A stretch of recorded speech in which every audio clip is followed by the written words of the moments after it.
The magic of it, the reason it has been celebrated as this health food and superfood going back forever, is because of these polyphenols, this magical mix of antioxidant boosting, anti-inflammatory properties that exist in it. That while there are polyphenols in coffee and in wine and in tea and in chocolate and other things, like especially dark chocolate, extra virgin olive oil has a very specific dose, and some of them only exist in it and have been really well researched over decades with proven health benefits. Whether you just make the grade of extra virgin or you're making the best extra virgin you can, it doesn't really matter. It gets blended together and you're paid on weight. And that whole system incentivizes people to harvest intensively, to deprioritize quality, and actually only accelerates climate change that we're seeing all across the Mediterranean. I think it sets the context for olive oil, because I just don't know anything about this. Do you know what I mean? It certainly sets the context for like the beautiful romance that a lot of people that step into the world of olive oil go into. Exactly. And the fact that, much like you often see in the world of wine, these like connections back to provenance, the places that it comes from, the people, the terroir, but like the rich history that is with olive oil. I think, but there's almost more romanticism, more spirituality when you enter olive oil, because the olive tree itself is like this international sign of peace. Olive oil has been used in religious ceremonies dating back to antiquity. So it's used in Islam, it's used in Judaism, it's used in Christianity. It is this. So when you say antiquity, as in back, before ancient Greece, but back to, before biblical times, we have had olive oil. Wow. So it has been with us for thousands of years as a core part. And I often talk when I do olive oil trainings and tastings about how it really progressed like the West. It moved us from, with grapes, wheat, olives, it really like moved us through. So when I talk about antiquity, I'm talking about, back to, thousands of years we've had the olives. It was actually a bush that was cultivated into a tree. And it's been with us. It started off in things that we used actually to clean our bodies. So in ancient Greece, not only did they use it in competitions and coat their body, but it was something they actually would rub on their body and then scrape it off to get oils and really clean yourself. Oil is a really good means actually to clean your skin.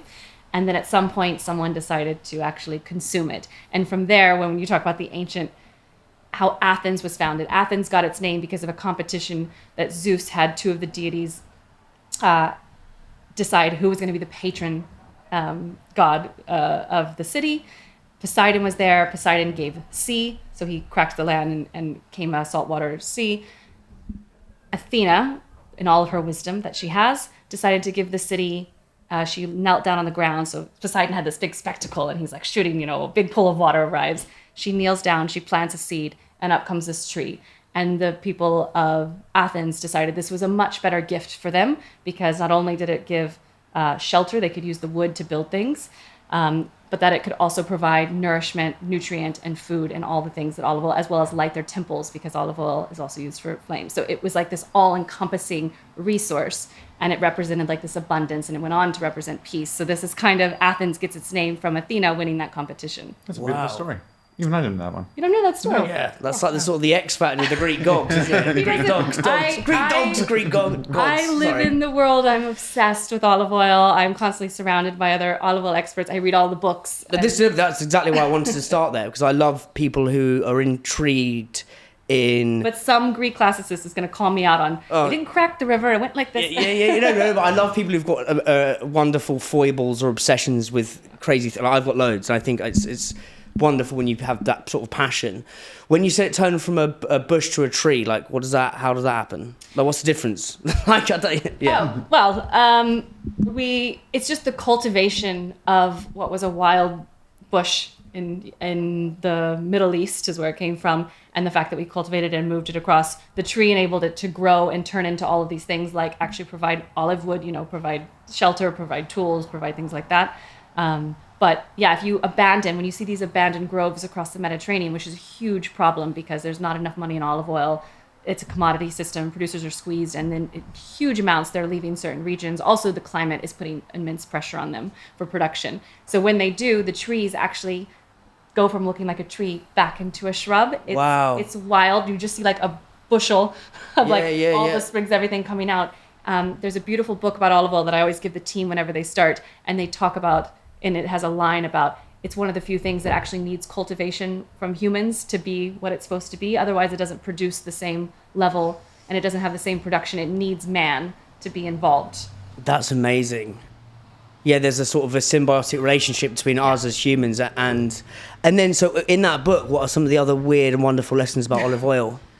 I mean, well, it's an incredible book about all the scandals, because extra virgin olive oil is one of the most fraudulent, certainly food industries, going back again to ancient times. You can go to Rome, and there is a mountain, which we went to in Rome on our trip. I forced you in the rain. It was closed. It was not a nice environment, but I was like, I have to see this. We're looking through this What were closed your gate. thoughts, Michael, as you were going up this hill in the We're pouring looking through rain? this closed gate at what might be there. Yes. It is a hill that is made out of the old amphora containers that held olive oil. Amphora containers, as in... They're like clay pots. Yeah, the clay pots Okay, that nice. would hold wine, they'd hold supplies. It was like their old kind of shipping containers, old packaging. Yeah.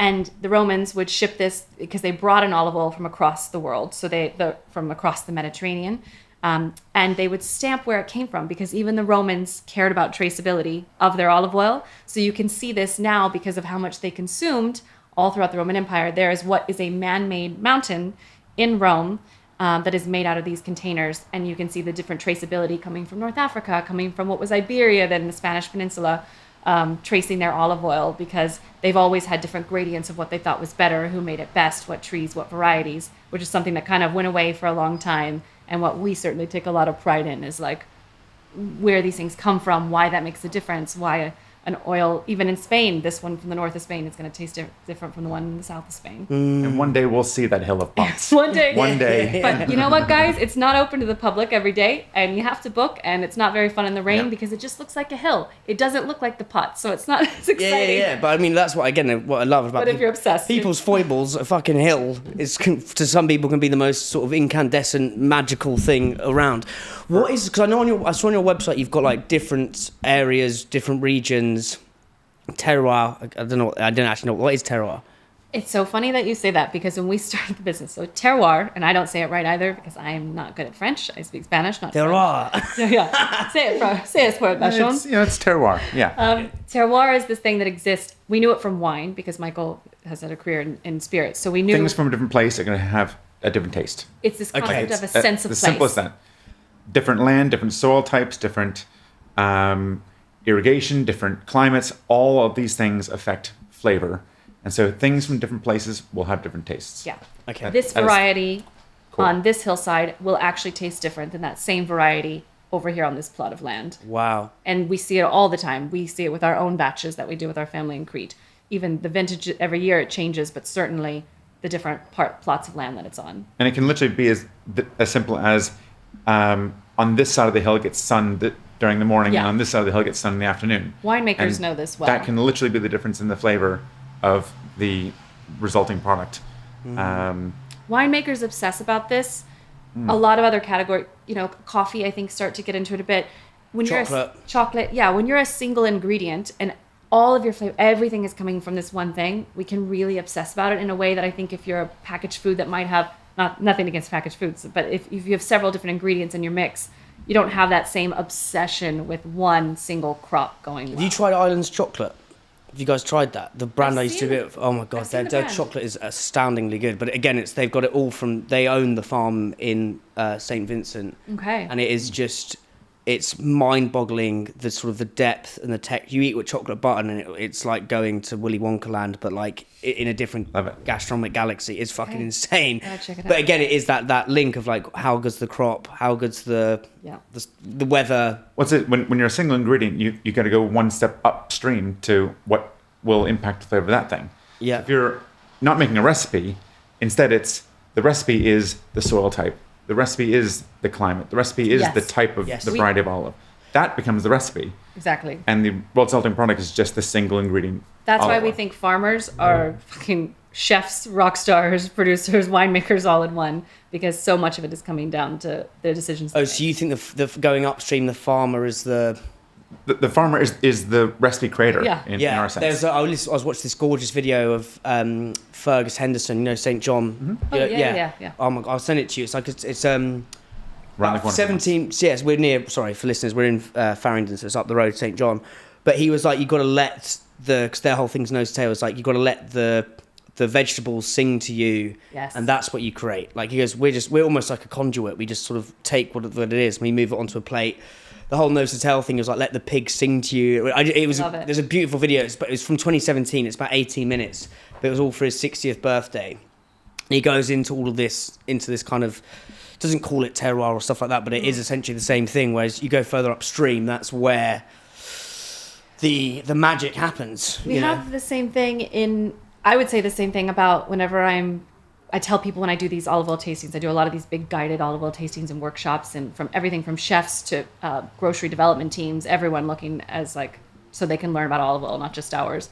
And I say, smell it first because it's going to let you know how to use it, because the different terroir, because the different varieties, because the different profiles, because the decision the producer made for what style they wanted represented. You might smell an olive oil and realize, gosh, it actually smells a lot like tomatoes. Maybe I'll use this with tomato dishes. Or, oh, it smells quite like fruity and almost like apples. And you can decide how you're going to use it. Just like you're saying, the chef is looking at ingredients and that's dictating what they make.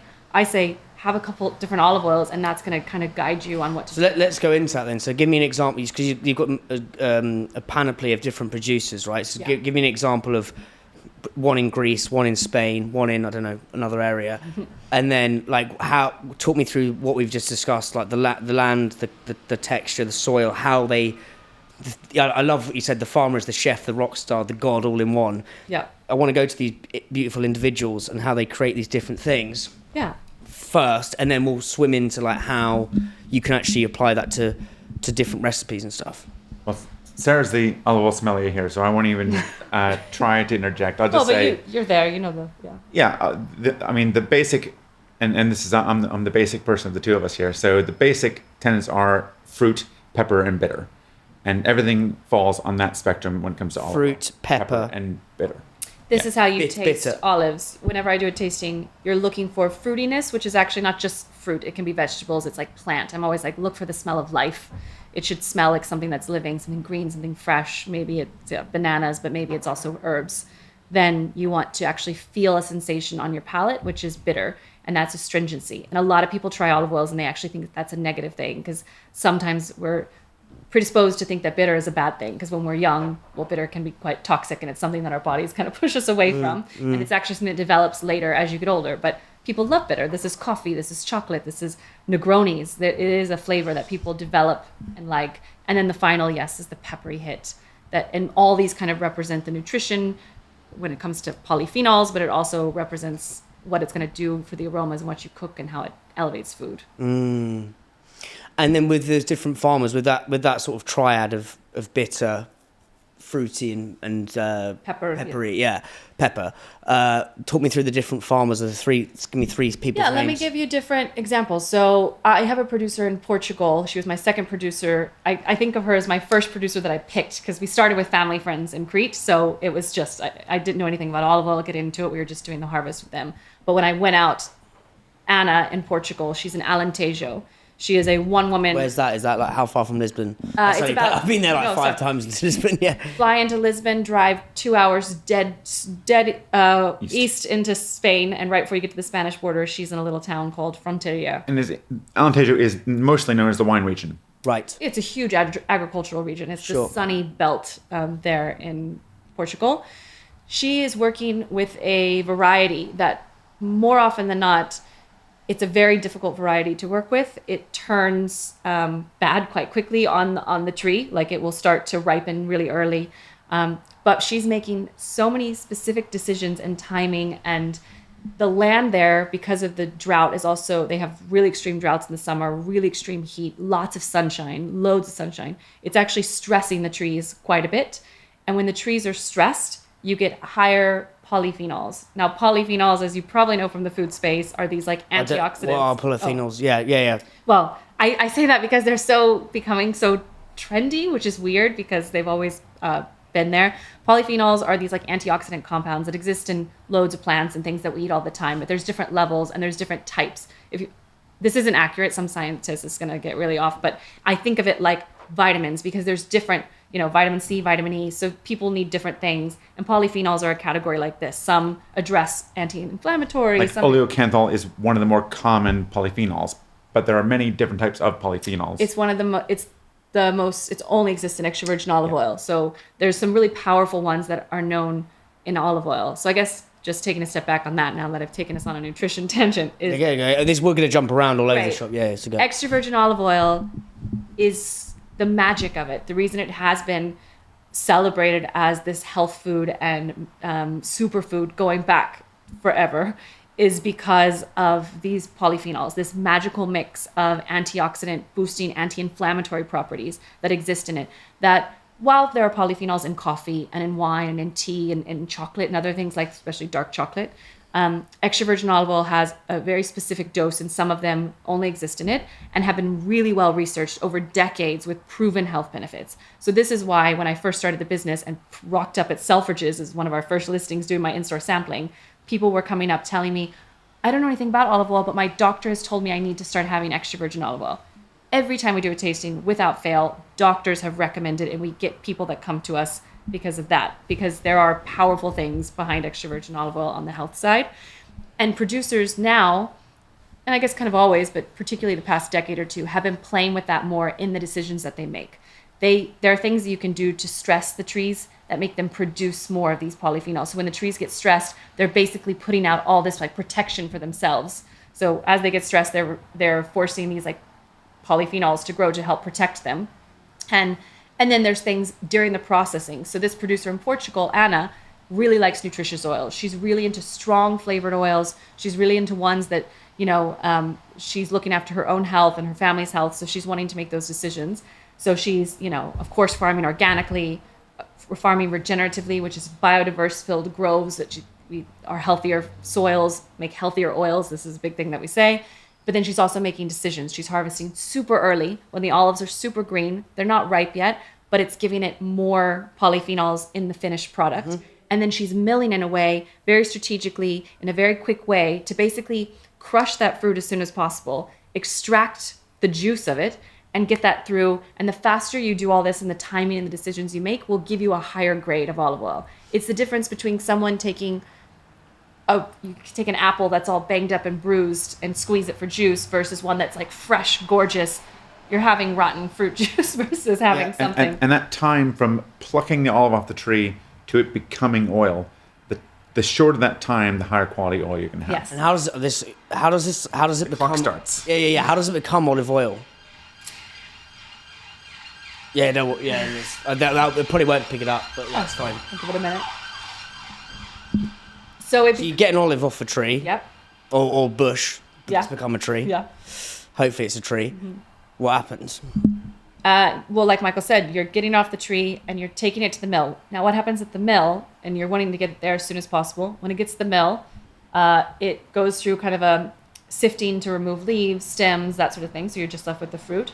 Then it goes through a wash. Is it fruit, an olive? Yes. So the olive is a stone fruit, much like a plum, cherry. It's in that same family. Wow. Yeah, so because I always thought it was kind of uncategorizable. I wouldn't have said it's because I know tomatoes. It's not a vegetable. Yeah. Is it but a vegetable? It tastes like it. Yeah. I'm like, because tomatoes are fruit, isn't it? Yes. Yeah. Yeah. So that was my sort of. That's not my sort of party trick. So if you learn shit something, party trick saying, "Oh, by the way, mate, tomatoes are fruit." But yeah, I was always thinking when I was eating olives, I was like, "Is this a vegetable or like what the fuck is this?" But yeah, it's a fruit. Tastes like it. Yeah, like an avocado. It's a fruit. It's a stone fruit.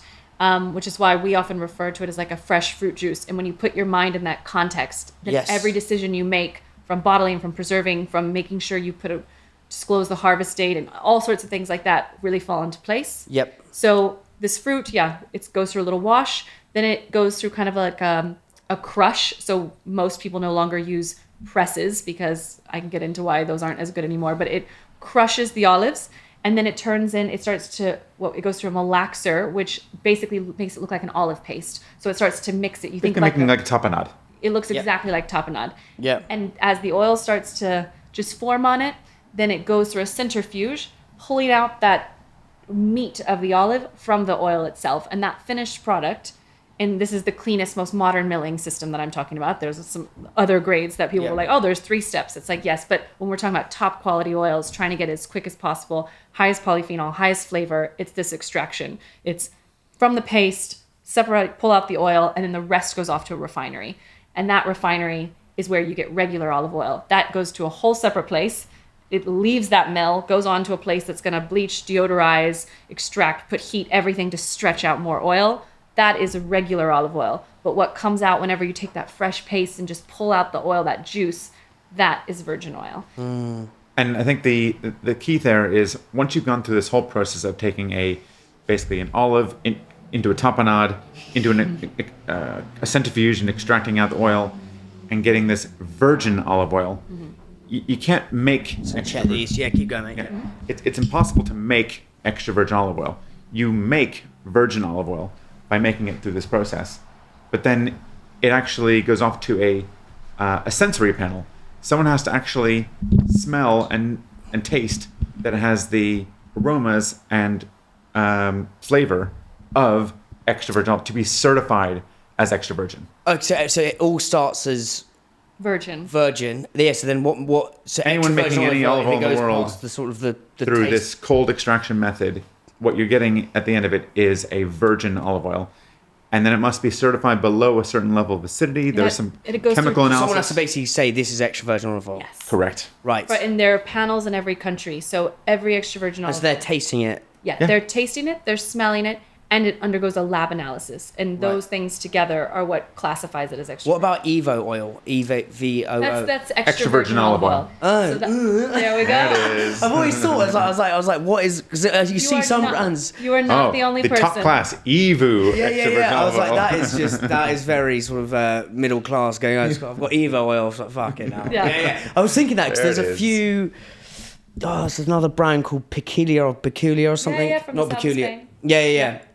Yeah. Which was they were like, oh man, this is Evo oil, and I was like, Yeah. oh, fair. And then now I understand it's extra virgin olive Extra oil. virgin. Yes, okay, Yeah. interesting. And there's a certain threshold at which we judge that in the olive space. So the lab analysis will give you an acidity indicator, which all extra virgin have to be under a certain amount. And frankly, even virgin have to. And if it goes too high, which means the olives were probably in a bad shape, like I was saying, banged up, maybe fermented, just not good quality, ate up by bugs, whatever, then it might not even pass virgin standards, which means it goes on to what we lovingly call in the olive oil space lampante, which means lamp oil. And it is the biggest insult you can give someone about their oil, but it is also a classification in the olive oil world. Like, not suitable for human consumption. Yeah. Right. It's really just for Lamps. keeping the lamps on. Yeah. Lampante. And you can, we'll try oil sometimes. We're like, this is fucking lampante. Really? Yeah.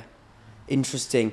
And so when you go to like what you're getting in the supermarkets in general, out of all these different things you've told us and the story, like what is the, what are those degrees and versus where you're fitting into the?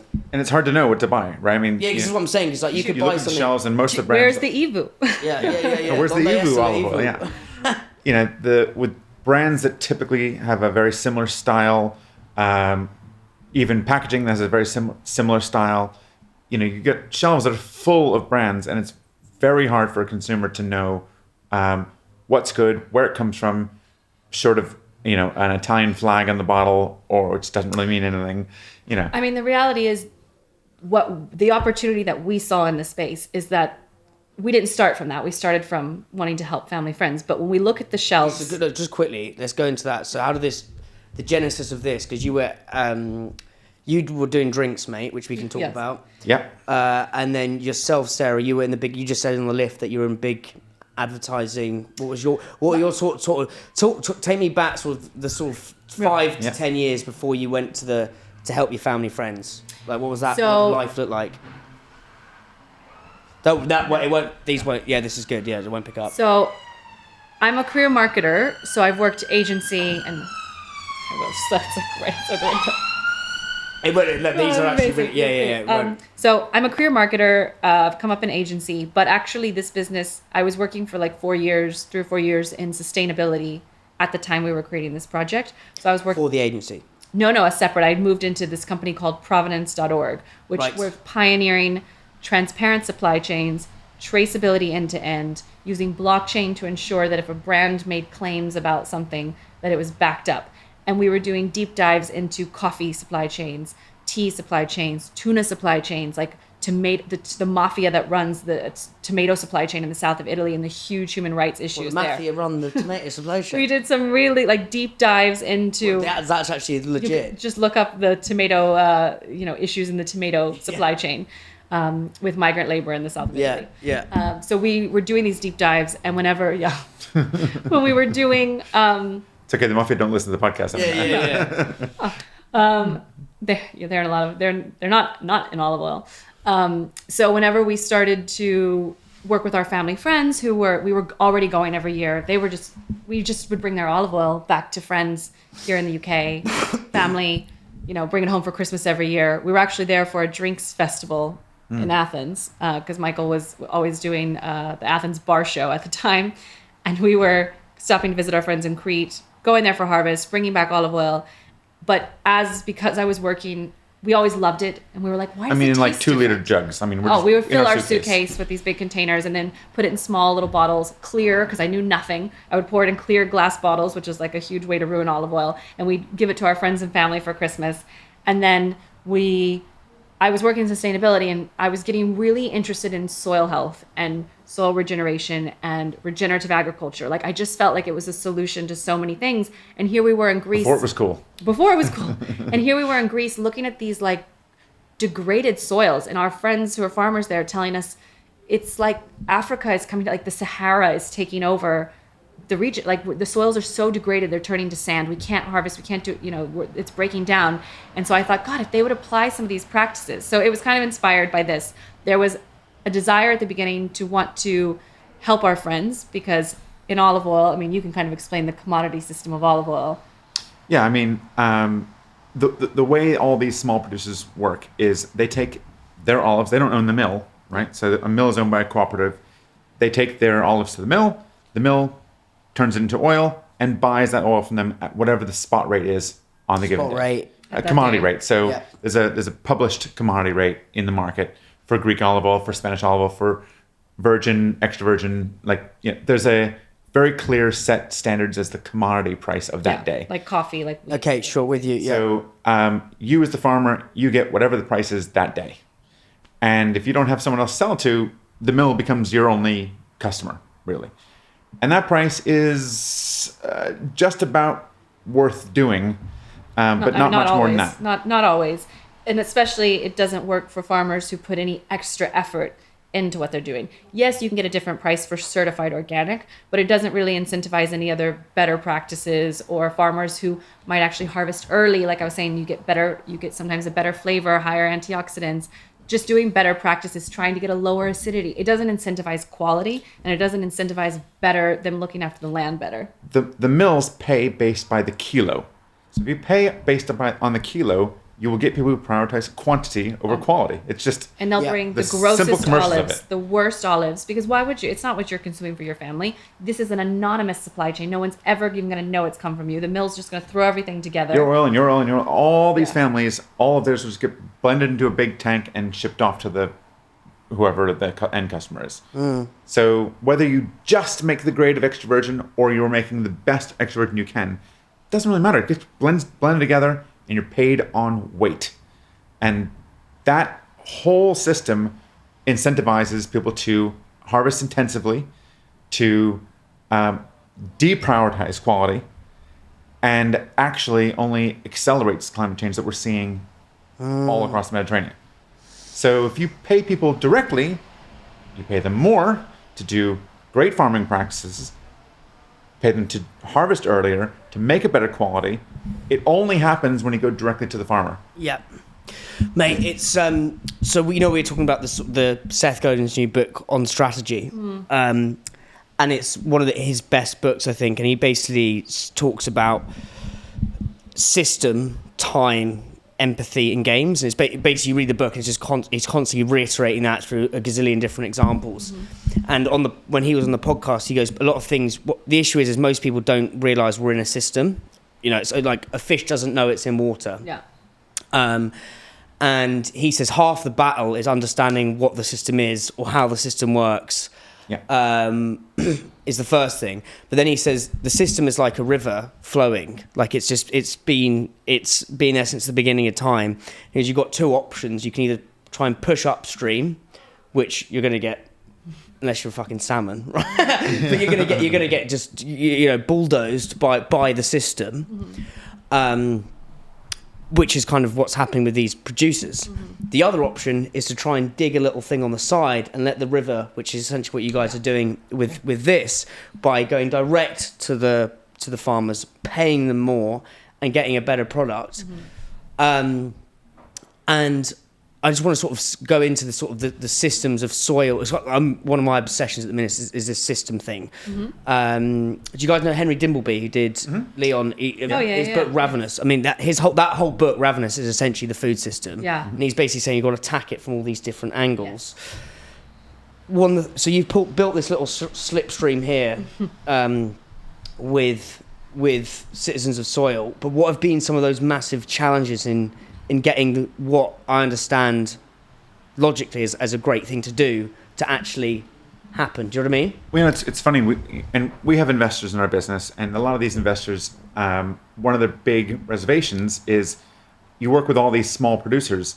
How big can this business really get? Well, the answer is there are literally thousands of these producers who their only recourse for selling is by going to their mill. When we go to them, so sorry, just to get so I can get my head around this. So mill, yeah. So small producer, thousands of these, goes to mill turns it into the big corporate shit you see on the supermarket. Yeah, mills often sell on to other mills, and it's like devoured up. And that's this goes to the big sort of conglomerates essentially. Yeah, that sit in completely homogenizes the product that small producers are making. Yeah. So by being blended into anonymity with hundreds of other farmers' oils, and then shipped off to bulk producers, that system that's pretty well established. Yeah, they move it around the med. I just talked to a farmer in Cyprus 2 weeks ago, and he said the Italians are here and they're just buying up the mills. Like they're just going and buying everything because Italy had a bad harvest. So Italy obviously already buys from all over the world. They bottle it as Italian. This is the flow. But they were going, and he was letting me know, and we had here in Greece, the Italians are here. They're here to buy, like they're here to just gobble up oil and blend and blend and blend. And that's the commodity system. And so you get all these farmers, of which there are thousands of smallholder producers whose only recourse is to sell to their mill, their local mill. Yeah. Because they don't have another customer for it. And they're not going to start their own brands. I mean, most of these people they're not marketeers, they're not sales, they're farmers. Like they want to farm and make a good quality product. Yeah. And so sometimes they do have their own brand, but you're right. Adding in international export, adding in all of this is not where they actually. Yeah, also they're not going to set up a D2C business. We're going to get onto that, but there's they want to probably have a nice bit of sangria in the afternoon and grow some gorgeous olives. There's a massive difference being in snotty England. I mean, it's a lifestyle. Do you know what I mean? There's a big difference, is it? Yes. Yeah. Pretty jealous of most of the year, actually. I get it. Yeah. So for us, the biggest issue was the investors were like, how can we produce enough? Say this thing does boot off. Yeah. Okay, yeah, interesting. We're like, there are literally thousands who would. How do you get the product consistent if it's coming from thousands of different sources? Well, this is the challenge of making core lines and blending to a flavor profile for our core lines. But we can also do, through our club, we can do a different one every single month, which is great because there's some flexibility to highlight different regions and show off the whole world of olive oil. And we also have our extra rare range, which is more small batches, single parcels. When it's gone, it's gone. But our core Greek and core Spanish are increasingly going to become blends of these small producers in those areas that we blend to that flavor profile we're trying to create. But what if one of those goes down? I'm just curious. What if one of those goes down?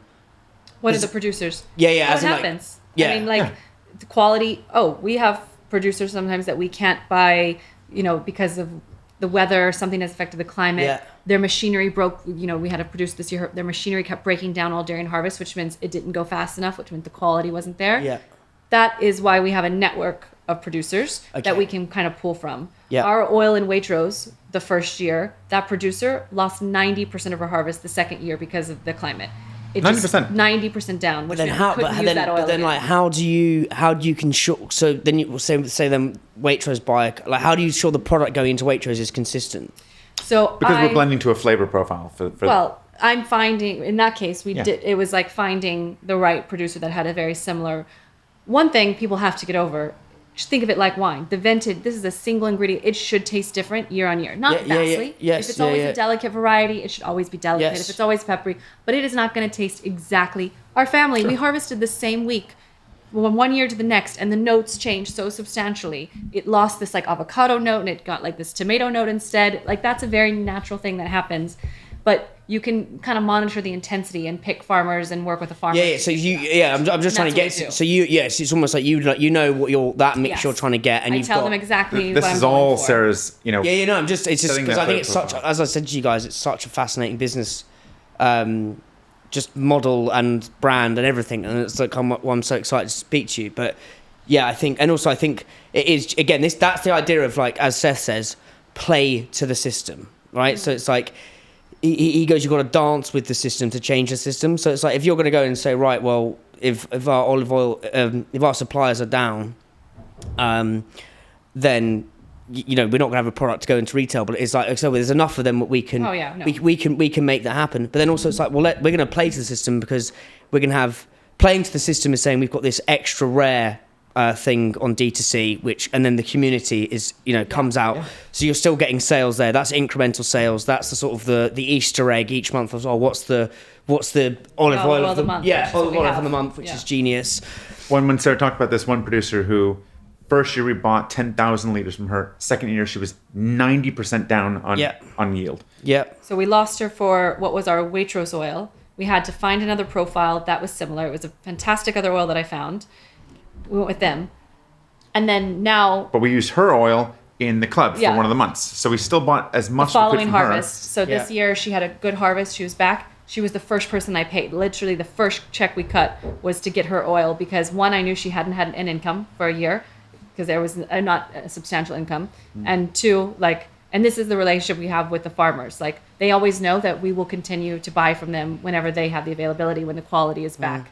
And that is how we really have made a lot of trust with them, and a really good relationship, that they will prioritize us and cancel out if they did have other clients and customers that were buying from abroad. Especially as we're starting to buy more and more of a percentage of their overall yield. It's scary to think that one customer is going to be buying 80% of everything you do every year. Because if we pull out, that's 80% of their sales they could have.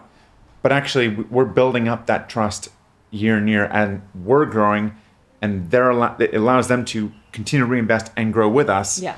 And actually, there's a really nice, going back to that symbiotic.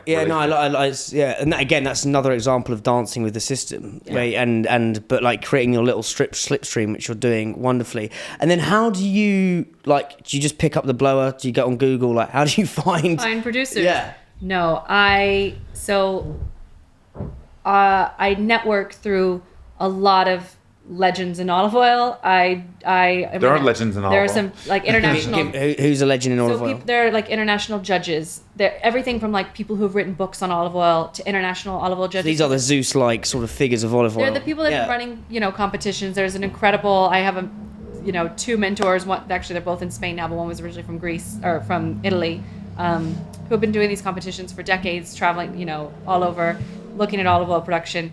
Also, there's some great communities. So I did an olive oil course in Spain, and through that, I met a lot of producers.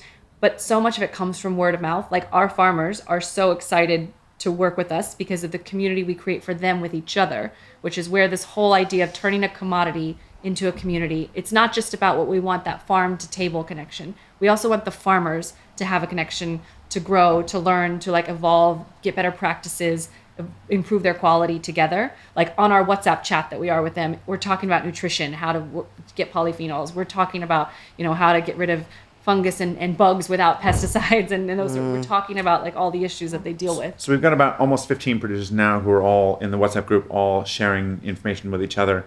And we're just trying to be the conduit for that. Yeah. But this year we'll also do our first actual meetup where we're covering a lot of their costs to all be able to come together physically. which is a really big Well, that difference. links to Seth's version of the, as I said, it's time game, it's systems and empathy. Well, we're and the empathy, skipping right to the empathy bit. yeah, but no, the empathy in the games, which is like getting these, and putting people in a WhatsApp group to almost question each other, challenge each other, like learn from each other. That's almost like a game. And then the empathy of like, yeah, these people need to be coalesce together and dance together. You know, They do. I mean, we have a lot of we prioritize a little bit close. Sorry. Yeah. We prioritize and champion like female producers as well. Yep. So we have some incredible men that we work with, but it's always with groves that are at least 50, their partnerships at least 50% female run, female owned. Husband and wife Husband teams. and wife teams. We're a husband and wife team. Siblings, even just friends. We have a couple that are just friends that have gone in on a deal, but it's always a 50-50 at least. But because of that, these women are often the only woman in their area that are producing olive oil. They're the only farmer that is a woman in their area. So they really like that. They need that community actually, because they don't know anyone like them in rural Crete. There's nobody like them in this peninsula in Croatia. There might only be one or two. We went to Croatia and we're like looking for, like, where are the female farmers? We're like, They're like, oh, there's two. there's just the two. And we're like, What would oh. a day? What talk me through a day in the life of these female olive oil farmers? Like, what time do they wake up? What do they have for breakfast? What do they do? The breakfast question is great because it feels like almost consistently they all do yogurt with olive oil and fruit and nuts. Really? This is the breakfast of champions. So have you been? Do you know the chef Jackson Boxer? Have you heard of him? He's got Brunswick House. He's just opened Dove. Nice. His whole in Notting Hill. Yeah. His sort of like hero dessert is soft serve with olive oil. And I know you guys have done Down soft low. serve. I was like, we launched, that was our serve when we launched. I mean, I'm sort of salivating now because I'm so hungry. But like, we'll get on to that. But yeah, so sorry, they have fruit, nuts, yogurt, olive oil. Yeah, they are, I mean, they're farmers, they're producers. They're waking up early in the morning What because, sort of time? Like 5? you know, 11, might 5, as well 6. be, like sunrise. Some of them have animals on their grove, so that's a natural. I mean, we just had a call this week so we have a quarterly call as well with all of them, like seasonal updates. So right now it's pruning season, which is after harvest. Pruning is when you're trimming the trees back after the harvest. So one of them was actually out in her grove showing us some new baby animals because they haven't. She was like, oh, and she had named them Valentino and Barbie. She said, oh, I hate to name them because then I can't eat them. But it's like the farmer's life, like so farmer appropriate, showing us her animals on the screen. So they are often getting up really quite early, farming all day, and then like olive oil, there's different things you do in the season. Right now, they're pruning. They're literally going tree by tree, trimming, getting them cleaned up, letting the trees rest. They need to rest in the winter, and then start preparing. Then they'll start doing like fertilizing and different treatments, like natural treatments all through the spring. The summer, it's just like making sure there's a balance of like enough water because there's drought in so many of these regions. And then there's the whole harvest period in the autumn. And that's kind of like the cycle. But these producers are often, like, in addition to farming bit by bit of their land, and often because these are groves with other things on them, they're growing other things as well, like a bit of biodiversity, sometimes for sale, sometimes just to support the ecosystem. But they have to go to market then and sell their oils and bottle these up and get them tested. In like the little village market. Village markets. So you guys are really giving a lifeline to them. Yeah, they usually spend the rest of the year selling their oil in different ways. And so we're you know, markets, international markets, local restaurants. But, you know, it's... sometimes international buyers will. So some of our extra rare producers in particular, keep going. Yeah, are so outstanding. They win award after award, and as a result, they're like on the radar of international buyers. So international buyers, like Japan, for example. Japan is a huge consumer of top quality extra virgin olive oil. Fucking hell. Huge market. It's huge. They have their own competition. exacting standards. I thought it would be like Sesame Oil Central. Actually, they have not only their own competition, they have two separate massive olive oil What are they using it competitions. for? What's that used for in Japanese So food? they really prioritize. Well, they do, of course. Flavor and quality is an obsession with. Yeah, I understand that. But like, But, what Japanese food would you use? Apparently, they're using it on sushi. They're using it on salads, and they're just consuming it like on its own. Yeah. So the Japanese buyers, a lot of our top quality producers, they go to, and because as soon as they win awards, they just look at who's got the top awards, and they're so good at who took gold? Yeah, Okay. who took gold? Let's go get their oil. Our small farmer, Anna in Alentejo, you know, she's not even making but a couple thousand liters a year. We got to her right before she got, I think, her first gold medal, which was only her second year doing everything herself, including milling, and the Japanese were there as well.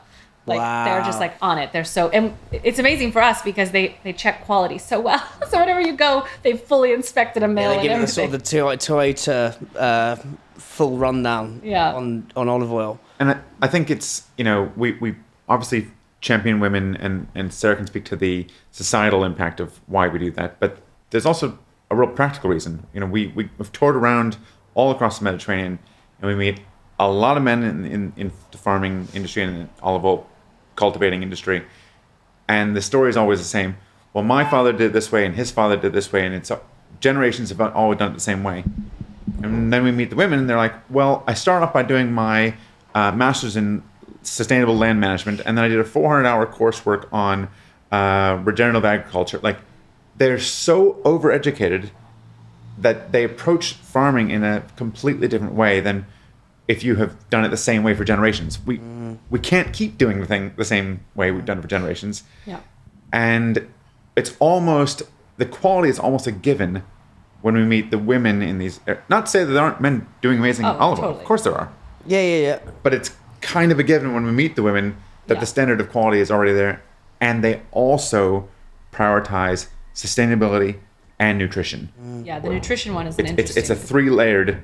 It's not just the quality of the olive oil at the end product. It's sustainability and nutrition are equally important to them, which we don't see as much. If you're a challenger brand that's absolutely killing it in D2C, but you're struggling to crack retail, then you've got to listen to this. Maybe you've got an Ocado listing, maybe you've got a Whole Foods listing, maybe you're absolutely killing it in Selfridges, maybe you're absolutely killing it in your farm shop and your indies. But my friends, making the leap, crossing El Chasm, crossing El Rubicon to grocery retail is not easy. It's the Champions League of FMCG. It's super hard. It means playing at a higher level, and that's where so many amazing brands sadly stumble. Look, retailers want stories backed by data, not dreams and a pretty pitch deck. And let's be real, supermarkets are not just going to magically make a space for you and your little brand. They need data. Something's got to go for you to get in, for you to get on shelf. And that is why I've got to tell you about North Star. They are the team that's helping purpose-led FMCG brands go from gut instinct dreams to unstoppable pitch decks that actually unlock retailers. North Star are not like another data company that force feed you data like foie gras, that act like a NASA space mission. It's super simple to use. Their team are amazing and they actually get the challenger mindset. North Star are your shortcut to smarter decisions, stronger pitches and investor confidence, all built specifically for challenger brands like yours. You don't need a massive sales team, you need North Star. Link in the show notes, click that link and you'll be able to book a free demo with North Star. Highly recommend that, and thank me later. So talk me through the business model, because you guys, by the time this goes live, the raise release will have been done. So we're all to talk about that, yeah. So you raised a significant amount of money, which is amazing. We have to say how much it is. Yeah, I mean, we've by the time this will be live, I think we'll closed raise of over 1.5 million. Which is congratulations, because that's no easy feat. And I want to get into how you've sort of the business model, the channels. I think we were talking at the supper club, mate, about kind of or about the sort of the D2C, how it's hugely D2C focus and the opportunities there. I think for me, one of the reasons I got really excited about this is sort of the whole consumption expansion, like you with the refills, with the bottles, like there's just endless. If I look in this sort of through a commercial lens, like opportunities to one, help loads of people, but also make significant money as well. So talk me through the business model and how your different channels, and then we'll get on to the fundraise, which is not, there's no fun in fundraise, but you know what I mean? It hasn't been as torturous a process as I think some people make it out to be, but well, you say that and you like toss and turn all night and don't sleep. And sure. It's fine. So you like wake up, we're like, oh my god. Michael's the sort of guy who's just like, everything's chill. Everything's fine, everything's fine. Cool. I wake up in the night with like heart palpitations. I can't imagine you being a sort of a person who wakes up in the middle of the night. No, this is him that I'm talking about. Literally this morning. Yeah. This morning I was at 5:30 in a cold sweat. You know. Who's the better sleeper? Me. 1000% Sarah. Really? Interesting. But I will. The business model. That's kind of my time to shine. Yeah. You know, Sarah is definitely our North Star, and she sets the whole vision for the business. But I try and make sure the commercials are in check. And from I'm like, we're going to pay the farmers this crazy high amount that is like not even a set. What's the price they named? How are we going to make this work? I'm like, okay, so now we need a whole new luxury division of our, Yeah. Which is why actually from the beginning we put it in a very beautiful luxury packaging, because I never set out to make something inaccessible. I didn't want to have such an oil that people couldn't afford, but I knew at the beginning it was going to have to be expensive, and that the way we were going to pay farmers meant that it was going to be a premium oil. So I needed to look uber luxury and kind of fit in a place like Selfridges in order to justify that cost. Yes, because it's in what the bottle is. So for me, it's the red and the blue. Yeah, They're just. The wine. I can't remember when I first saw the brand, but it was a couple of years ago. But it just And then we put it in a burgundy wine bottle because people already have in their heads an established price point for what they're willing to pay for wine. Semiotics of wine. 100%. Yeah. So if you are going into a shop and you are preparing to spend 15 to 20 pounds on a bottle of wine, olive oil is, and most of ours are priced in that same range. Yeah. Of course, we'll have some that are more high-end and rare. That is a function of how little of those batches of oil that there are. But it was a very deliberate design decision to put it into a wine bottle first, because it also communicates that terroir, that a different grape will give you, Merlot will taste different than Cabernet Sauvignon. Same thing with Arbequina and a Piquol. Also, I think there's again, from doing hundreds of these podcasts, there's just a salient, timeless rule, which is just steal the clothes from another, in the most sort of reductionist way. Steal the clothes from another category, you'll stand out in your category. Yeah. And I think, have you seen the gin brand Engine? It's like just get gin, put it in a petrol can, and you're gonna stand. It's on all the fucking bars. It's it's just so. It's so simple. Simple is not easy. That's another thing. But it is very simple. It's like put it in a wine. You've got all the semiotics. Like we're used to spending that money, and it stands out. But it's so weird that it wasn't more of a thing, because I often talk about it like our family that we started with are historically wine producers. Yes, they made olive oil alongside it, but they were wine producers. Our first bottle came from the wine region of Crete. Like it all made sense. But I'm like, so many olive oil, like the communities are the same, the culture, the places are the same. I'm like, why don't they just use the same bottle? Like you go to winemakers and they have their wine, and then they've done some like boring standard olive oil bottle for their olive oil, and I'm like, come on, like let's still. It's so simple, but that simplicity is not easy. And we think so. Back to the business, the sort of the verticals, if you want to.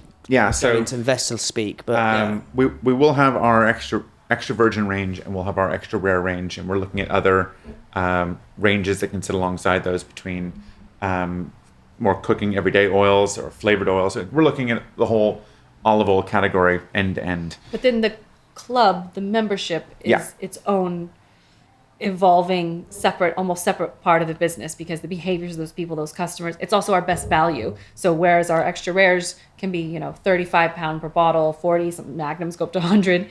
The club, which is where you can get these refills every month through your letterbox, is £15 free shipping. So we're trying to make that the most accessible. And in that same pouch format, we can do right through the letterbox. It is convenient. It's every month, different oil from a different producer. It's just like people have a coffee. Again, stealing good ideas from other people doing it. Coffee subscriptions have been doing this for a really long time, and yet nobody's done it in olive oil. Yeah. And we looked at even other subscriptions in olive oil. They're always, we'll send you 6 bottles every 6 months or something, But none of that convenience of the letterbox format, which we think packaging innovation is a really big part of our story. And talk me through that. Well, no one had ever done a pouch for olive oil. We're the first to do it in any national grocer in the UK. Which is wild, because when I did a course in Spain, all they kept telling us is that we need, education-wise, we need to tell people that we need to communicate and get the industry to switch to bag and box, because it's the best way to preserve, keep air out, keep light out, keep all. So they kept hammering. They do that in wine, don't they? They do it in wine, but no one wants to take the jump, because even winemakers will tell you, but people they want the glass bottle, they want that whole experience. So us putting in a pouch right away, I can't tell you, we still get messages all the time from other olive oil producers who find it fascinating that we attempted it. Format innovation. So I did interviewed with Giles Brooks the other week. Mm-hmm. Giles Brooks, who did Innocent Vita Coco. Yeah. We're doing a sub club with him next week, actually, in Islington. And he was telling a wonderful story about how Innocent were.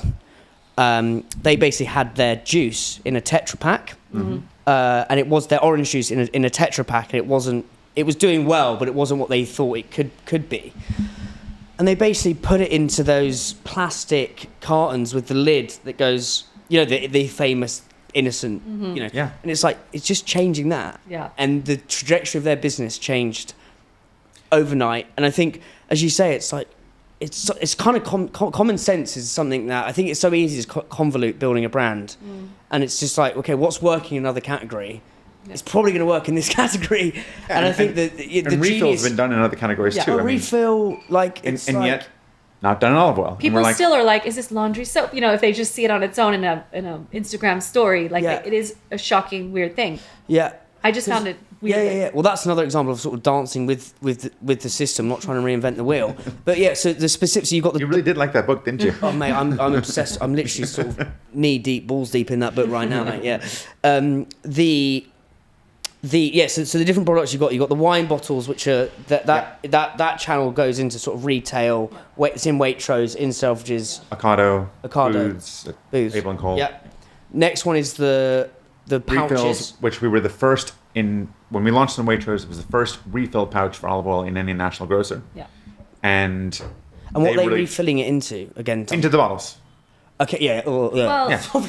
that's actually interesting because we find that some people have their own vessels, just like they have their own wine or not wine, vinegar and oil. So they have like their own ceramic or something. Yes, my mum just bought my brother this kind of ostentatious, but kind of very colourful olive oil bottle. Well, we did tasting. Are you guys going to go into that? Yeah. That's genius. There's going to be a whole range of That's so vessels good. that we're going to launch, but. We're working on some of that stuff now. And some people just actually pour from the pouch because which was never our intention. It is actually really nice to pour from. We designed it in such a way that you can. There's a little hook you can actually hold it to if you want to pour from the pouch. But we did design it to be refilled into our bottles, and from Waitrose data, especially at the beginning, and we do see that that's what people tend to do: buy a bottle and then refill. And then you've got the two. They're next to each other on shelf. Yes. Exactly. And so How did you wangle that one?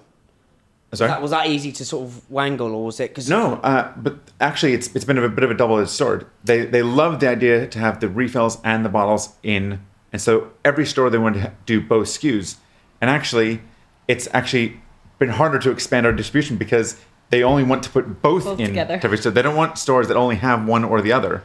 So they're going to make room for two SKUs for us to get more stores. Okay, yes, yeah. So, but from selling, from the shopper's perspective, in terms of standing out on shelf, because the color, the red, and the blue, it just the shelf presence is so strong when you have those two. It's like a and we were again inspired by wine labels. We looked a lot like natural wine labels, and we kind of canvassed wine shops and wine bars and took the design elements we really liked out of wine packaging to bring it into an olive oil design. Yeah. And I think that makes it pretty easy to stand on a shelf because despite the fact that olive oil has been around for thousands of years, it feels like the brands haven't changed in thousands of years. There are now more and more brands are doing some exciting stuff, and it's great to see other people elevating the category alongside us.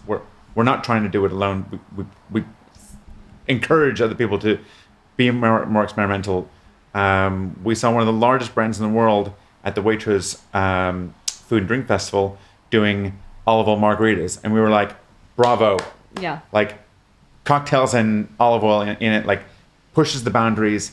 It's great to break out of these traditional it was funny because for olive oil. 2 years ago when we did the Waitrose Food and Drink Show, there was all these other olive oil brands around us, and everyone was just giving people like samples on like a spoon or with like a little bit of bread to dip, and that's what we've just from the very beginning. I've wanted, our first serve was like olive oil on ice cream, which is what we served at the first Waitrose, or like in a martini. So we did the olive oil on ice cream. Like no bread, no salads. Yeah. Like that's like the internal rule. Like we don't talk about bread. So I salads. think do you know Nina Parker?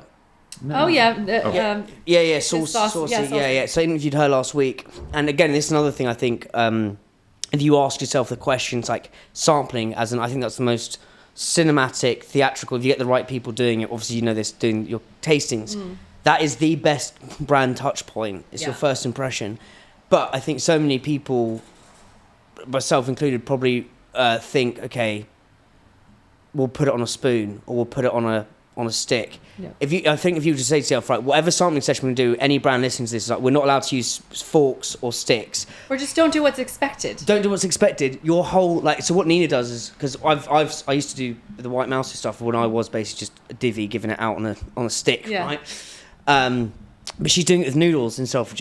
Yeah. It's just like, it's so simple. Like doing it with ice cream, it's like that whole Perfect Ted at Taste of London were doing slush puppy. They're But it's just like the vehicle but it creates such a talking point, like an olive oil margarita and olive oil ice cream, like starts the conversation, I gets them out of their kind of mindset of what they think an olive oil should be or how it should be used. Yeah, we need to just break out all the rules. But I think that brand, because I was chatting to their stand, I mean, it's a huge commodity. I mean, it's like 3 agencies, like, you know, before you even get to like who's actually running it. But they were quite inspired by the fact that the year before we were like, no, we're not doing bread, and tried to come up with something like really like. They were literally right next to us. Yeah, so they were like inspired by that, which I was like, that's good because we want the whole category to be lifted up. I love whenever someone tells me that there's like an olive oil dessert on a menu or something or in a cocktail. Yeah, it doesn't matter if it's ours. I'm like, yeah. One, people should be eating health. I think olive oil is like a really fun thing to kind of bring out flavors and pop in some polyphenols. But everything, I saw what happened with the craft spirits movement when Michael was kind of launching that here in the UK more than a decade ago, and all these distilleries and everyone. The more people get excited about craft gin, the more people get excited about craft olive oil. We can all like all tides. Sure. A rising tide floats all boats. Rising tides floats all boats. I think the same with podcasting as well. Like I think sometimes it's not a zero sum game. Yeah. And actually, who's Mark Palmer, who's did Green and Blacks. He's now doing Corson Press. Okay. LA Brewery, like sort of industry titan. But he always says like the issue with brands is like don't compete with other challenger brands. No. You're trying to displace like, the big fucker, right? Like don't worry. And I think it's you can learn from so many people. So she's got those and then the D2C side of things, because that's booting off. That's 70% of your business, right? Yeah, I mean, like, D2C is. How did you learn how to do that? We didn't. We still don't know, I don't think. We're literally about to make, hopefully by the time this airs, have an offer for our first D2C hire. Yeah. But we've never even had someone in-house do D2C, which is insane. Like when I want to update something on the website, it's still... So are you using Shopify or... Yeah, we use Shopify. We have a subscription tool. But it's... But we kind of hacked it together. We've hacked it. And even today, we think one change and the whole thing could come crashing down, but it's only because it's been largely built and run by us. Way, mate. Yeah, I need you as to. I mean, we can't do anything right now to fix it. So no. And it is doing the job. It's doing more than the job. I think we have far and away the biggest subscription business for olive oil in the UK. Oh, for sure. We have, and it is also the fastest growing part of our business. I think the move to and small changes, right? Last year we said you can subscribe to refills. That's 2 years ago, yeah. 2 years ago, yeah. January. Okay. So let's go into this because I think we always had the subscription. D2C is a wonderful kind of adventure park of kind of how brands can get to consumers. Again, Jack, my mate Ruben from Purdy and Fig, he was talking about like one word changes. That's and right. like unbelievable. The whole thing just went. Yeah. Like what have been those one things that are so inane, and then suddenly you're just doing an extra 20k a month. Maybe I'm putting numbers on arsehole, but like you know what I mean. But you're not wrong. I mean, December 2023 on our website you could subscribe to refills. January 2024 we changed from subscribe to refills to join the olive oil club. Overnight, 10x number of subscribers every week. Fuck off. I mean, 10x every week. Join the olive oil club. Join the olive oil club, and we used to have tiered pricing if you're monthly or bi-monthly, and we just did flat price, £15 a month, join the olive oil club. And literally within weeks, we're seeing 10x per week the number of subscribers joining every week. Yeah. Wow. So What else? What other sort of little nifty hacks? And you're driving people from Instagram and LinkedIn. Like, how are you getting the top of the funnel filled up? Like, what's the crack with that? So definitely we have like a play with ads, which is something we've over the past year built up and got a bit more confident in, although it was still, again, we need someone to run it. We need someone to come up with that creative. I think what has worked is we kind of stripped out, we just started taking organic content that worked and iterating that on for paid ads, and that really was where we saw a big leap, because a lot of agencies will works on social, will work in ads. Yeah. Like put it on social. Not always. Sometimes it's like an iteration, but so given it, like, tell me, like, what's been one ad that you've kind of worked on social that you've then used and it's booted off? So about meet the founders kind of ad, which is just this. I think if you have a D2C business, everyone will tell you the same thing. Like the behind the scenes or meet the founders, hear the story, is just like the richest ad, and iterating that 7 times over. We had an ad this year that I started it, which was like, I found an olive oil so good it made me quit my job. And what's the thing, ADA, which is attention, interest, desire, action. Yeah. That framework, I think, is what Jack uses. Sure, yeah. So that attention, the grab it, the 3-second hook, is I found this olive that made me quit my job. Yeah. Wow. And then any other iterations of... And then you just kind of can mix that, because then do I tell a nutrition story? Yeah. Because they're super engaged on that. I mean, I had one that I shot. We were staying at a place and we were renting an Airbnb in Paris, and I just shot a video trying to explain polyphenols, because so many people, this was a year ago, people were like, what is this? And they were all curious. Or maybe it was like last winter. I just shoot this in not even just a little quick organic video. Shot on my iPhone, explain polyphenols while I make a salad.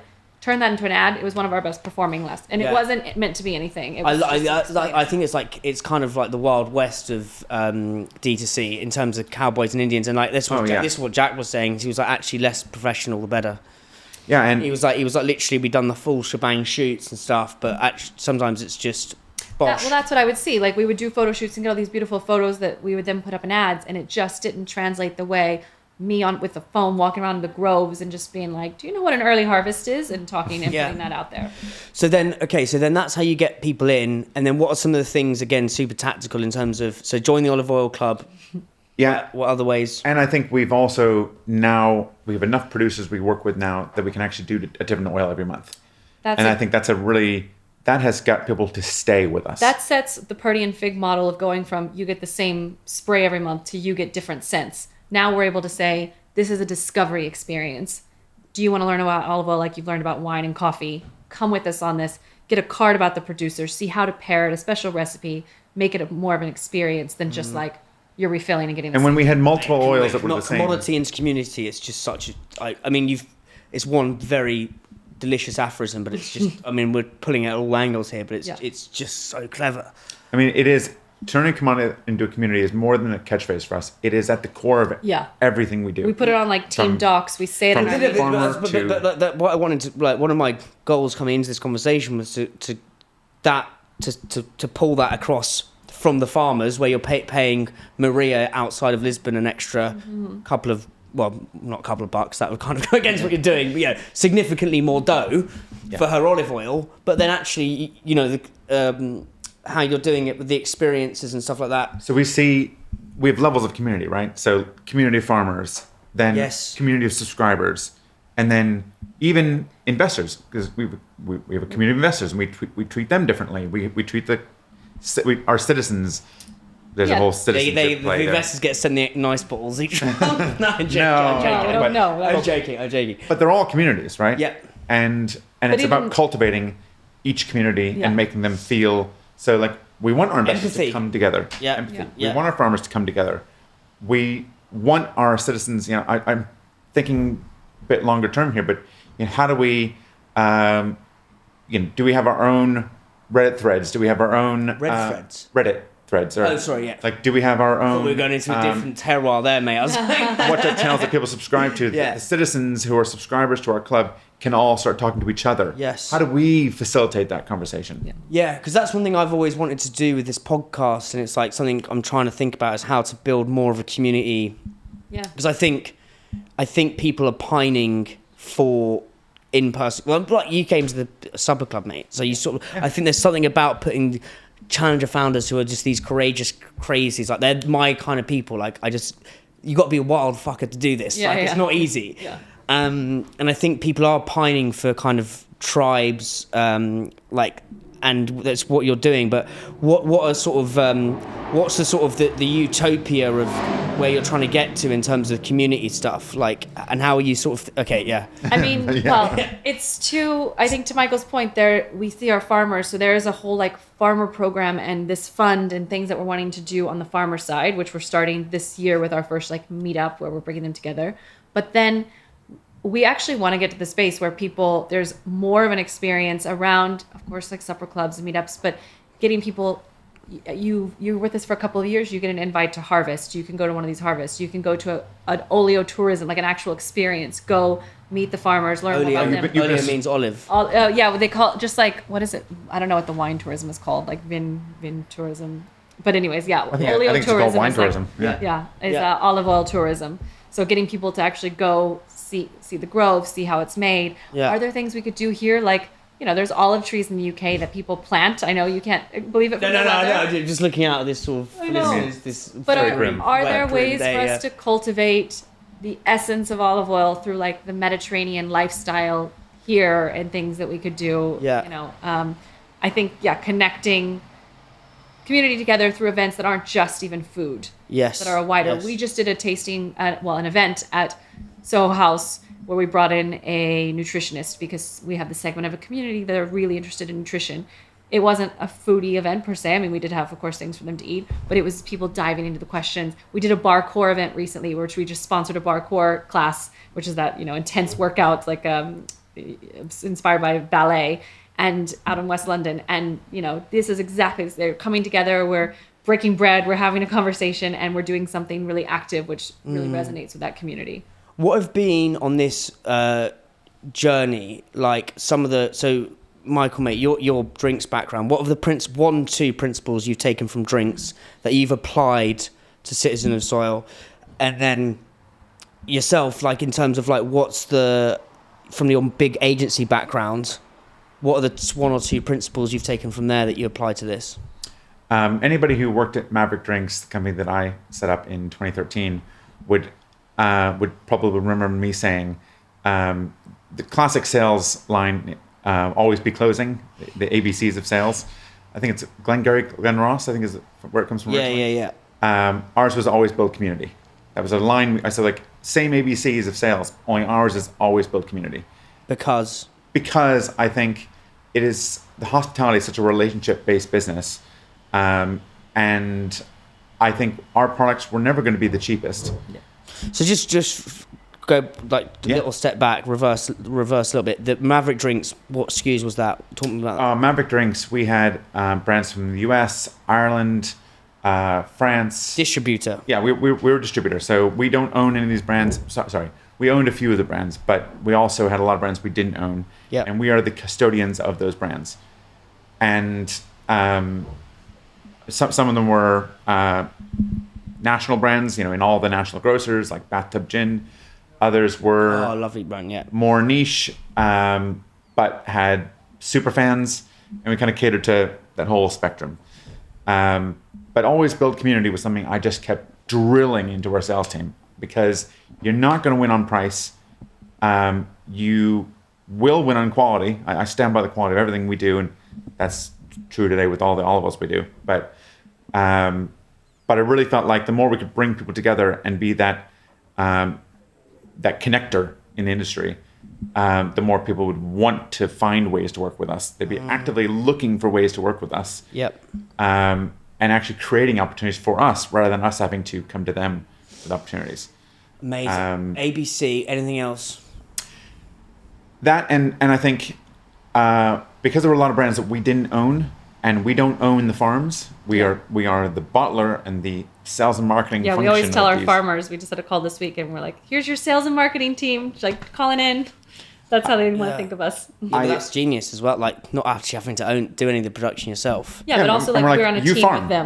Like, you are the world class at farming. Yeah. Let us be world class at sales and marketing. Yeah. And I think that being the custodian of someone else's thing. Yeah. Is a really important. There's a sense of responsibility that comes with when we're selling our Tuscan oil. It's not our oil. We're selling Candice and Fabrizio's oil. You know, we really need to. We feel a sense of responsibility to them. Yeah. Because they have entrusted us with their oil to do right by everything that we put into the bottle. Yeah. So almost Maverick Brands is kind of similar to. It's kind of a similar model to Citizens of Oil, as in you're not actually owning the. Yeah, you're owning the brand, but you're not owning. I suppose it was slightly different because there was a multitude of different brands going into Maverick Brands, whereas this you've got a multitude of producers. Yeah, and in some cases we dictate the flavor. You know, we're creating what we wanted a bit. Okay, depends on the producer, but okay, when we interesting. bottle it. We have a bit more of ops heavy, but the sense is that we are custodians. Yeah. And yeah, in being so, we have a responsibility to these producers to do right by them. Yeah. And that's how we build trust. That's how we build community. And that's how we build a business for 5-10 years, not 1-2 years. Yeah. That's my amazing. And what about yourself, Sarah? I mean, I'm trying to think back to like what I learned in like years of agencies and different ones, from like massive agency to small agency. But I actually think the most of the grit and the decisions that came from Citizens of Soil actually came from my time working in sustainability at Provenance, because that was another founder-led, you know, like relentless, driven founder around purpose. Like everything, you know, impact was like the North Star of everything, and how and approaching our business, which is we weigh. I sit on impact. Michael sits on commercial. I'm always pulling to like more like, what can we do for farmers? What can we do to change the system? What can we do? And he's like, okay, how do we make these numbers work? But I actually, from the very beginning, followed a model of every pound that we spend in this business needs to go for is like as if it's a vote for the world. We're casting a vote for the world that we want it to be. So making a decision with this producer, the reason we've chosen these producers is because we think by paying these better people, this better system, it is going to make the world a better place. We are picking this packaging because by putting our money towards this, it is actually going to make the world more like the world we want to see. We just launched, the past 6 months, we launched this completely zero waste sample format. We partnered with Nopla. That's what we were talking about at the supper club. My inebriated brains kicking back into action. We'll show you one, a completely zero waste. That is not a practical commercial decision. We pay 4 times the price of normal sampling, if not even more. It's an insane cash up front for a small business. It was something I wanted to do from the beginning, had to wait till we could actually afford it. It's not practical in that moment. I'm not even sure we could afford it when we did it. Yeah, we certainly, it didn't make sense from a financial perspective. But what it did is put a launch pad in the industry that was like, this is how we should be doing sampling. Then fast forward a couple months, we're at the Waitrose Food and Drink Festival, and 2 or 3 of the bigger brands in this country come up. Olive oil brands. And they're like, we want, and I gave them the name. I'm like, yes, use this packaging. Wow. Please use here's their email. I was like, do it. And they had changing the system. And slowly, they had known. They had known about this company. Like one of their heads of sustainability had told me she'd been wanting to do this for like a year or 2. They just can't get sign off. Now they get sign off because we've pushed that forward. And I think that's the job of like challengers. And so I see that a lot of like, how can we like push decisions and make everything we do something that we're very proud of from like a purpose perspective, and that it also like pushes the industry forward. Yes. No, it's wonderful. I want to talk. We were talking, mate, before you arrived, Sarah, about strong opinion versus meek opinion and who makes the decision. Yeah. So you guys are in a marriage. Husband and wife team. Husband and wife team. So marriage is a big enough task. Co-founders is even bigger task. Yeah. I feel definitely more co-founders break up than marriages. So exactly. I'm like, when people, sometimes investors would ask that, like they're a bit like, oh, what's the risk if we invest in a married couple? And I'm like, we have so much bound to us, like mortgage and family. Yeah. Like, what are you talking? This is not as easy to walk away from than some co-founder. No, exactly. 2 founders might fall out. If we fall out, it's quite a big deal. Exactly. But I think to get some, I want it because the strong. We're going to swim into the strong opinion, meek opinion, because I think it's a delicious framework which gets you out the kind of trouble. Well, no, just the semantic sludge, which so many brands and decision-making people get, but like making decisions you can get stuck in. But you're from Washington, D.C. originally. Yeah. Yeah, Americans always say DC. They don't say Washington I know. DC. And I'm not even from Washington D.C. I'm from Maryland, but everybody, it's close enough. Oh, to say interesting, yeah. Washington, D.C. And you're from Dallas, Texas, yeah. Texas. How's someone from American from Washington different from American from Texas? Whoever wants to take that. You're like comparing, I don't know, a Londoner to someone who's from Manchester or something. You know, like Okay. in this country, I would be a northerner. Oh, really? Wow. Yeah. Rural, warmer. I mean, not that Michael's not warm, but culturally, that's the difference between, you know, our families and how, you know, just the environment we grew up in. I grew up in like Cowtown, like a cowboy Southern, you know, my family are Southerners and grew up in lots of sunshine and more of that environment. And We were more city, suburb, and also I think DC is a lot more white collar. Texas is a lot more blue collar. Yeah. Like, Yep. yeah, um, I'm proudly from a family of rednecks. Yeah. No, I just think I was trying to get into before we get into this sort of strong opinion, meek opinion, just moving forward. What's the like worldview of each? I think we have a And pretty. that's a huge brushstroke thing, but I'm just trying Sure, to. but I think we have a pretty yeah. similar worldview. You know, I think there's something, the fact that we separately on our own moved abroad, you know, I actually started off in Spain. I moved to Madrid. So I think the sick. sort of person that leaves, like, you know, I left a corporate great job you'd leave everything, leave all your friends, leave all your family. you were on the track. Because there's some ambition, there's something in there, like a driving force. Not scared of risk, not scared to be out alone and isolated. Like literally, I moved to Madrid knowing no one with like 2 bags. And then I did it again, at least when I moved to the UK, I knew him by that point. But you pack up again 2 bags, don't even have legal documentation to be in a country. Like it's a crazy thing to do. So when you talk about entrepreneurs are crazy, I'm like immigrants are crazy. Like the risk of what they're willing the to flip do. side of that, I've like, kind of discussed this and read a lot about this, is I believe the reason America is so forward thinking traditionally versus the UK at least in entrepreneurship, building businesses, startups, is because ultimately it's a country of immigrants. Yeah. You've got that risk built deep in your DNA. Yeah. We haven't been there long. You haven't been there long. Is this idea, this appetite for risk? You've got to be a crazy fucker to go on a boat and be like, right, let's see what's going on here. Like quite literally. Yeah. And I think that's the you're reason looking for there's this- opportunity, right? I mean, there's this appetite for risk. You've got all the, you know, but then I suppose the other, you very rarely. This is sort of coming up. Like you guys are going the other way, which is coming to, you know, Europe. But there is that sort of, whether you're from DC or from Dallas, is the link, I suppose, is that appetite for risk and sort of jumping off the precipice into the unknown. Yeah, and now we're both. It's almost. There's a quote. What's the one from the book where it's about going back to home and feeling like a. Oh yeah, you start to feel foreign where you came from. Like we don't feel like Americans anymore. Really? Yeah. Wow. How long have you guys been in London together?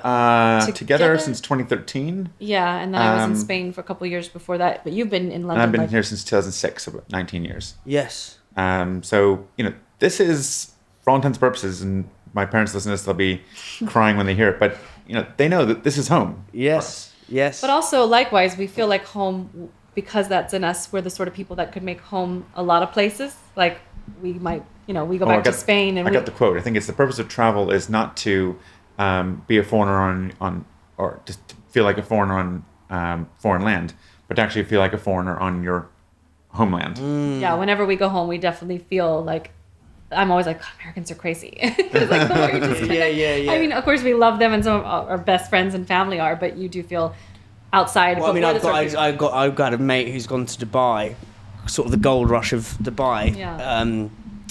And he came back over Christmas. And it's Christmas in London. I think it's just wonderful because it's like Great. everyone's Oh, it's just the best.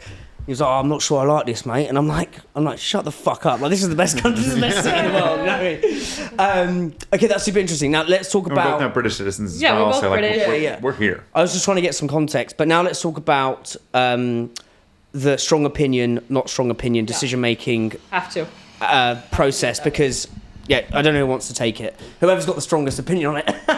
Well, I mean, I think it Let's come a little bit close. yeah, I think for us, we know each other so well that we have to see each other all day, every night. You know, we can't get in a huge argument over work stuff. It would naturally filter into our personal lives. So we're gonna nip that in the bud. And if one of us feels really strongly about something, it's because there's some conviction, some you know, something burning inside says this is definitely the right thing to do. And we also trust each other. Like I trust you if you feel extremely sure about something, and I feel less sure. And equally, I know that if I say I really think it needs to be done this way, you're willing to give an trust me that we can go ahead with example of that or anything. Sorry? Any examples of this? Oh, I think where we have comes up quite a bit. we have separate fields. Like he sits in ops and finance and that sort of side. I sit in. We largely stay in our lanes. Yeah, I'm sustainability. I'm sourcing. I'm olive oil decisions, but I'm marketing. So where we overlap a bit is brand, because Michael, he has a great brand. He's led a business before and he has a great brand eye. But that is the only contentious, I suppose, because we both have often sometimes strong thoughts. And there is a natural pull between impact and commercial realities. Yeah. Sarah will always win on those arguments because impact is the more important bit. But we are, people, planet, and profit. It's equal. Yeah. So we do have to be commercially minded for a lot of our decisions. I really can't think, honestly, even if you had asked us on a personal level, what's one of our larger fights, we don't really let it get to that. I think I'm certainly quite direct, and I over communicate probably. So it never gets to that point where it boils up. So I don't think it doesn't get. And I've been in fighty, shouty relationships, and I don't want to do that anymore. So I'm yeah, I don't think. Also, mate, it's what we were saying downstairs. It's most decisions. Jeff Bezos says that most decisions are, you've got two types of decisions: two-way door and one-way door decisions. So two-way doors, you walk through that door and you're like, oh, I don't like this, I can go back. Yeah. Right? One-way doors, you walk through that door, you're through that door. Yeah. So a one-way door for you guys would be building a massive fuck off olive oil production plant in Greece. Yeah. Right? That's a one-way door. A two-way door would be do we call it Olive Oil Club 2.0? Yeah. But I think what most brands get stuck on, at least I've experienced this firsthand, is it's a two-way door decision, but they think it's a one-way door decision. Yeah. And you get, as I say, stuck in the semantic sludge where you're just you going having meetings about meetings about meetings. It's just fucking move fast. And what I love about your thing is who's got the stronger opinion? Go. Yeah. And it's just and realize you can reverse that decision pretty quickly. Yeah, and sometimes we kind of get on the edge where he's like, do you have a really strong opinion about this? And I'm like, well, I do, but I feel like you have a much stronger opinion. So it's then you end up starting to compromise. There is nuance there, but it has shortcutted so many discussions. What's the nuance first? Well, I think the nuance is it usually centers around brand, where we both have pretty strong opinions on something. And then it's, it always goes back to brand, doesn't it? Quite stronger. Okay, you seem like you really, and I can tell. I can look at her. I can tell she's really, really. What? Give me an example of that. Oh, I mean, on the brand specifically. I think on the brand, it's usually around a lot of design decisions, the kind of.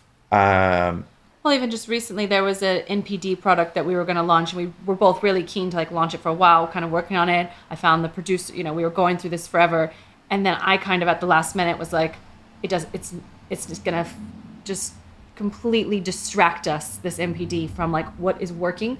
We should just lean into what is working instead of almost creating. I started to see it unravel the market. What was the NPD, if you don't mind me asking? Well, no, because we still might do it later. Okay. But I was it wasn't another olive oil. It was something. It was another olive oil. It was related to olive oil. Okay. It was a kind of a different thing, and I think you could tell that I was I know you really like this. I know we've been talking about this for ages. I know we've planned this in. I'm we could sell this tomorrow. Oh, I'm it will definitely sell. Commercially, it's going to sell. And I'm we have to kill it. It's going to eat the business. It's going to distract all of us. We're going to have to learn whole new ways, a whole new customer base. Just lean in. It's and that's hard because it'll sell. It's very hard. I know I could sell it. There's distractions masquerade as opportunities, and that's one of the hardest things. And It's completely tangential, but Stephen King has got an amazing book called On Writing. And he says you've got to kill your babies. And it's basically like you may write a passage and you think that's the fucking best thing you've ever written, but like, does it link to the story and or brand story or purpose? And it's like, you've got to kill your babies. And it's like, I think so many brands, traditionally founders have you're opportunist. Right, there's so like you see an opportunity and you get bored quickly, and it's like I'm hopelessly bad at that. Like I was talking once about doing like another 2 podcasts. I was like, things come all the time that we're talk like, about distractions. What if we just, and then we have to keep going back to center and be like, Yeah. olive oil. Like we're an olive oil business. But also, olive oil How is do you really go back to the center then? I'm asking this selfishly, like, because I think moving. So Does it make I think it's one of us brings each other back. yeah, to center. that's the thing about having co-founders. Like you have someone to kind of put you back. But I always think I'm relentless in the goal that I'm trying to achieve and what's the fastest, best way for me to get there. So do I want to start an olive oil skincare line? I absolutely do. This is a dream. That wasn't my MPD. That's that's what a I'm great happy to idea. talk about. Yeah. But it's like, that is great. We actually have all the contacts. We have all the experience in it. My mother's been working in skincare her whole career. Like there's all these connections. Again, is this a new site? Is this a new brand? Is this a new packet? Like we are only at the part we're getting this great traction. Why throw ourselves off with that? You know, like you can have things waiting in the wings. I think and kind of test and play with like little spots, but to shift focus, to shift money, you just have to think of like, that's going to take a longer. This is Jack Rubin, so from Purdy and Fig, his whole thing, and he basically, because I mean he was my mate, so he basically just ripped me to smithereens on the podcast. Oh, okay. He was like, Popey, fucking focus. Yeah. He was like, so, and I think we often forget the thing that made us great. We're so the thing that made us great, we're like, just do more of that. Yeah. We're always looking at, I think founders are always looking at like the negative, oh, that needs improving, or where's that? It's like, actually, the other is actually just to say, like, you're clearly doing something right. Yeah. Do more of that. Press more on that accelerator. And one of the things Ruben was saying to me is he goes, with Purdy and Fig at least, he was like, you've got, there's 3 ways to grow a brand. Sorry, this mic's been a bit dodgy. New products, new markets, or the other ones escape me. But basically, he was like, the issue with brands, they try and do all 3 simultaneously. Yeah. So like, just do one first. Yeah. First, and then so his whole thing was why don't you? The way he sort of summed it up was like, whatever you're doing now, just do it for another 2 years. Because if you just do that, and he was like, but I was like, mate, and then I fucked off the other podcast. Yeah. I sort of fucked off all the consultancy, and I was like, just do this one thing. Even 9 months ago, we had plans that we were going to do a lot of other products that could also be shipped in the same boxes as our olive oil, could be subscribed alongside olive oil, that also didn't have any brand awareness as a category. Like, So under the same so like it's a brand. Yeah, like a brand like Salt, for instance. I'm just picking an example. There were many examples. Salt. Yeah, like would we also something do a salt that people could subscribe to with the olive oil? So you get an olive oil and salt. Something you need to replenish regularly. Something which it fits the metric of like what we need. Doesn't have it is treated like a commodity that we can break that chain. That has very few, if any, distinctive brands. I mean, Salt is a bad example because Malden is dominating that market. You also got the Sal de Ibiza. Which is one we have at home. Yeah, oh, it's so good. But like, have you been to in the world of you know this, have you seen the salt as you sort of But in the world of brands, there are not that many distinctive brands. Yeah. In salt, I'm using salt as one example. So we an have probably opportunist 10. would look and see like a business case for this and be We're like, look, it literally slots in to what we do currently, and a lot of people externally have said, like, so many investors, there's only a cap to how much olive oil you can really sell, and we're like, no, don't buy it. Okay, let's talk about that. So you said raising this money, so 1.8 million is a significant amount of money. Congratulations. One of the kickbacks from the investors was the total addressable market. Is premium olive oil big enough? Yeah. So talk me through how you combated that common objection first, and then what were the other sort of big sort of monsters or tarantulas you had to sort of overcome in terms of raising this money? I mean, it takes distinctive brands to create that category, right?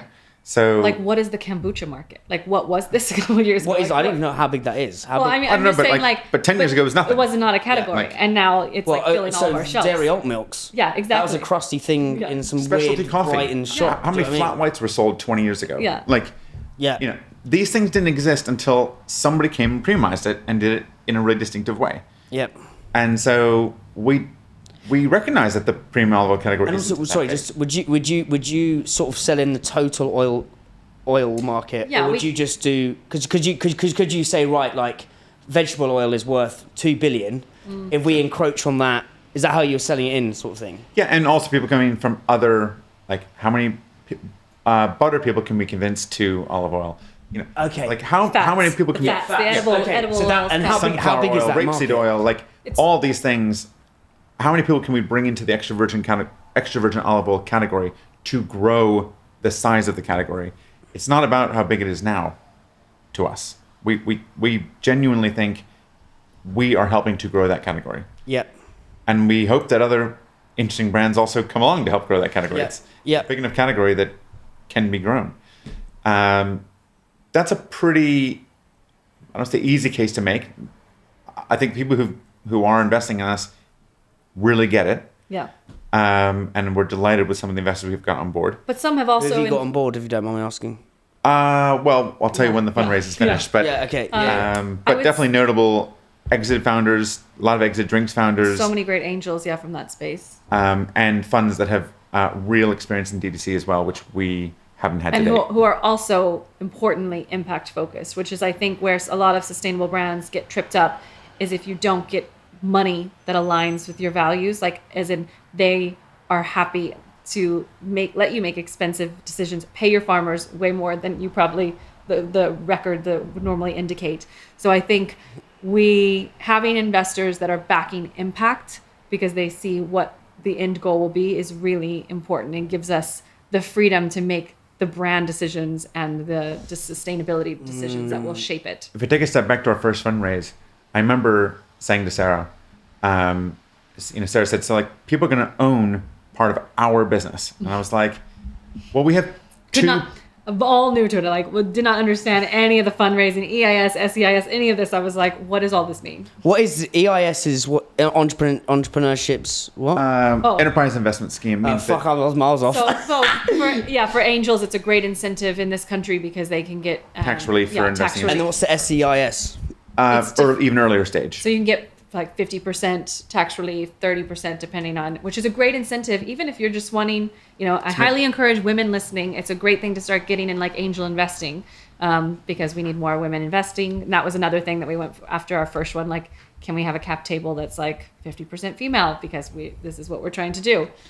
And I remember saying to Sarah, we have two paths here, right? We can keep this small and have it as a lifestyle business that we do ourselves. Which is still lovely, and this is what Which is How long have perfectly you guys fine. been going? Sorry? How long has this been going? Technically a little over 4 2021. years, but Okay. I'd say July 2022 is when we decided we're doing this. That's when I quit my Properly. job because I was Yeah. still working full time.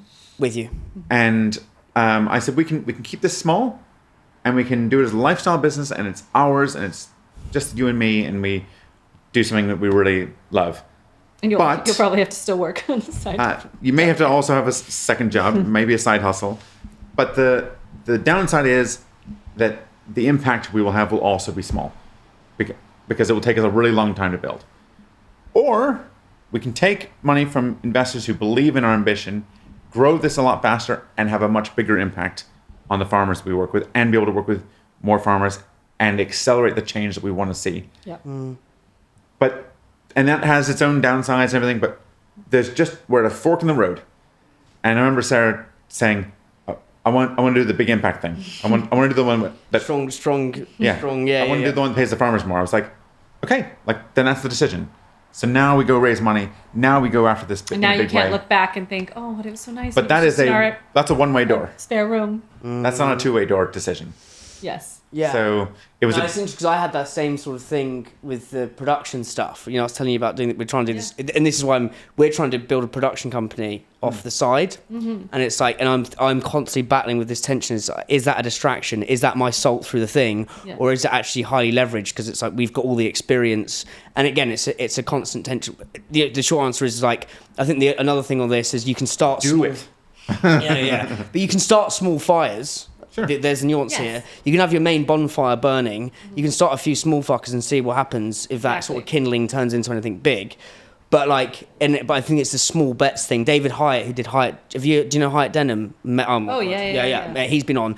He was like, play small bets. Yeah. The issue is like, I think people think it's massive bets the whole time. No, when we did enough small bets, we said, okay, there's enough here that we can pour some petrol on those small fires. Yeah.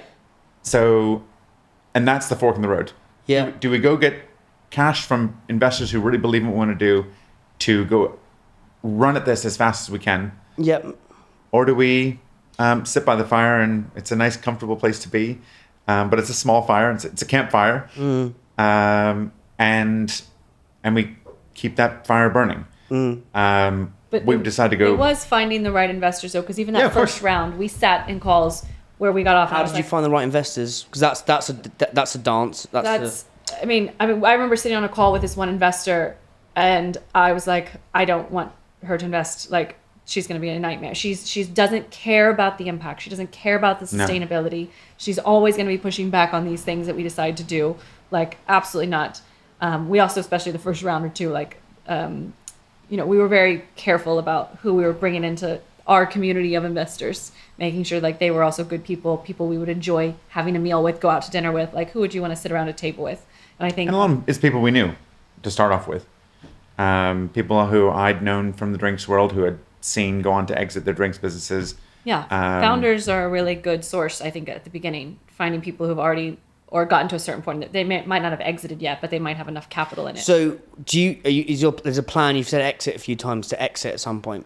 At some point, yeah. I mean, that is, again, that's the responsibility we take on when we take on investors, that they would like to see a return on their investment. But you'll get to the point where the impact is enough, and you've made enough change, but then also there's a good amount of money. I don't think there's enough on impact. I think we can always do more. Yeah. But as in what I mean by that, sorry, is like you're happy to pass at some point, that you'll be happy to pass the reins on who'll be able to do more impact than what you'd be able to do. How do we build it into so it's so entrenched in the brand that you couldn't pull the impact out of the brand if you try Some brands get acquired, they slash their B Corp, they forget about all the policies that got them in the door. That's just not a path for us. So like baking every, like how we operate, what the brand is made of, what people associate it with this community and the impact side is really important. So at some potential exit in the future, they're not just strictly how much of that can we protect? Yeah. What are some of the other hard things or objections in terms of raising this amount of money? Like, what are the other objections you came up across? I think that was the biggest objection was definitely how big can this be? Yeah. I mean, the people who we've decided to work with, the ones who push us most on the purpose behind the business, and that is, we want people who want us to prioritize that as well as growing this business as fast as we can. It can't be done at the detriment of the impact side of the business. Impact is what helps us grow fast. Yes. What have been some of in terms of... Where I think other people don't see it that way. They see it as, if you grow fast, you might have to sacrifice some of the impact. We see the impact is what is driving and causing people to want to buy from us. Yeah, makes sense. What have been some of the biggest, like, just the days where you're just like, like you're only just, like, the biggest challenges where you just, it feels like an insurmountable... Well, earlier this year, we've sold so well going into Christmas. We've literally just sold out. Just 2024. Yeah, 2024. I mean, sales were flying in December. We sold out of most everything. We rushed to get oil over. We actually paid for a dedicated van to drive from Greece to here to get the oil here as fast as possible. And 3,000 liters arrives ready to go into bottle and pouch, completely frozen. I mean, literally rock solid frozen. What happens if it's frozen? It doesn't damage the oil actually at all. Like it preserves it, It if can anything. preserve it, but the problem is you can't heat up extra virgin olive oil, or you lose the quality. With you. Cannot apply heat to oil. Quality, from a quality perspective, to keep it as strong as we want. So it meant we just had to Just let it thaw. Just wait. for weeks. And you're sitting there and A you're chunk of watching ice. your website is sold out. Sold out. Everyone, people are getting messages. Stock Waitress is placing orders. Like, pissing off, Ocado, everyone because you're not able to fulfill, and you're just like, it's just sitting here. How do you cope with that? I'm not sure we did. I think because it's literally out of your hands. You can't do anything to accelerate that process. I will say we brought over an oil, so we always prioritize the club. The club is the most important thing to us, those members. So we had already prioritized that. Like I said, that was the first person I paid, and that was at the end of last year. Yeah. So that oil was here, and we were able to fulfill the club. So we were like, sign up for the club. Everything's out of stock on the site. The club is getting fresh new harvest oil directly from Mariana in Greece. Buy it right now, and that was just the driver. keep driving people to the club because. How can you use the club to drive to in retail? Do you think? It's Do interesting. you use that to drive shoppers to store? So not intentionally. We don't actually intentionally cross over the two. Okay, that's because they're a lot of brands would. No, They're different products, which is, I think, an interesting. So okay. The club is a different oil. The club is a totally different experience, totally different oils. The oils that you try in that club, you would never get in retail. Okay. So I think somebody recently, we were talking to another brand who's really they're a bigger brand than us, much bigger, but they're struggling with their D2C and to make it work. And I'm like, but you're not offering anything different than what they can just pick up or add in bulk on Ocado or whatever. I think that's the if you are going to be a brand that's going to play in both, you need to offer some exclusivity, something unique, some sort of set, something that they can't buy in grocery that they can buy with you. And that's our club oils are the best pound for pound value, the highest quality, It's such a. The William Chase who did Tyrrell's, and he just said there's no, and this is why I can have thousands of these conversations and never get bored because there is no rules to building a challenge brand. Yeah. And I think that what you guys are doing is just it's mind blowing. If you want something that's going to be the same, we have that. We have that in Waitrose. We have that in Ocado. You can get the same bottle. It will taste the same. Yeah, the consistency is there. If you love something and you want it to not change, we have that for you. Yeah. But if you also are open to trying all small of the world and you don't care what comes to the door so long as it's delicious, nutritious, then that's the club. And actually, a lot of people want both. Yeah. They like to discover new things, but also they want their tried and true. I know I can get this. I know exactly how it's going to taste. So we have both options. With the money, where are you spending that? Where are you trying to go? To, what are some of the, because that's hard decisions. What do you mean? Where is the money going to? As in, what are you going to what are the big sort of decisions you're going to make over the next year for this to happen? We need some more people. We've been doing this on. We've just done quite a bit of new hires. We've got half the team haven't even been in the business 6 months yet. Wow. So we've got. We were like 3 or 4 for a while. More people coming in, also specifically around D2C, because we want to bring in expertise there rather than just being, we'll hack it together and figure it out. Change it to Olive Oil Club and see what happens. And see 10x the increase. Yeah. I will say a huge amount of the money goes, even with this raise, is going straight out the door to farmers. Yeah. I mean, so much so. We need so much oil this year to continue our growth. We'll be buying a lot of oil. And also, we will put a lot more into marketing than we have before to really accelerate the growth of the club and to support even more grocery listings that we're talking about this year. If you look on our B Corp, when we did our certification, because of how much money we give directly to farmers, because they go through your finances, it labeled us as an agricultural farming business. And I kept having to say, we are not. I had to have a call with them. No, we're a brand. We're I was retailer. I feel like we're misleading people, acting like we're farmers, like we think we're farmers. And they said, it's just about where the money goes. And that's when I realized how we were so different than every other food brand that was on B Corp. Because every other food brand was a food retailer. Yes. And a brand product. And we were listed as an agricultural grower, which shows you exactly where the money went to. Yeah. Will we keep that as we scale? I don't know, but we're about to cut some pretty big checks of crazy money back to the med. So we'll find out how that works on our recertification. But I thought that was such an interesting indicator to show me, God, a lot of businesses don't operate like this. Guys, let's wrap that up. I've absolutely loved it. I think what you guys are building is is going to be astounding, and I'm super excited for you. And I just love the way you guys have just come at it from a completely oblique, ancillary way to build a brand, but it's amazing. So thank you so much. Thank you. We're happy to have you in our office. You're always welcome here. Oh, mate, I want to turn this into my digs, mate. Come on anytime, baby. It's great. That was it.